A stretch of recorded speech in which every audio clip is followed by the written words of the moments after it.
যে সত্য কথাটা খুব রসালোভাবে বলো, না হলে কিন্তু তোমার বিপদ আছে। সত্য কথাটা হচ্ছে এই যে এর মাঝখানে দেখলাম গাজীপুরের সাফারি পার্ক থেকে একটা নীল গাই হারিয়ে গেছে, 5 দিন পরও তাকে ফেরত পাওয়া যায় নাই। একইভাবে এই জুলাই আগস্টের দিকে নেতাকর্মীদের হত্যাকাণ্ডের সঙ্গে জড়িত একজন ওসি, তিনি থানা থেকে পালিয়ে গেছেন, তাও প্রায় 10-12 দিন হয়ে গেছে, তাকেও খুঁজে পাওয়া যায় নাই।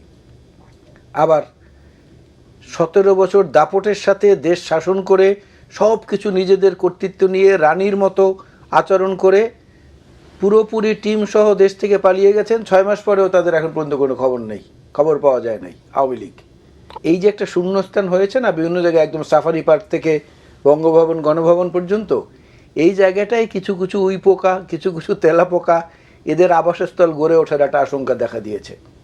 এখন এই উই পোকা তেলা পোকা কিন্তু আস্তে আস্তে কাটে, কিন্তু যখন দেখা যায় যে কাটাটা অনেকখানি হয়ে গেছে, তখন ওই জিনিসটার যত সৌন্দর্য থাকুক ওইটুকু কাটার জন্য ওটার আর কোনো গুরুত্ব থাকে না।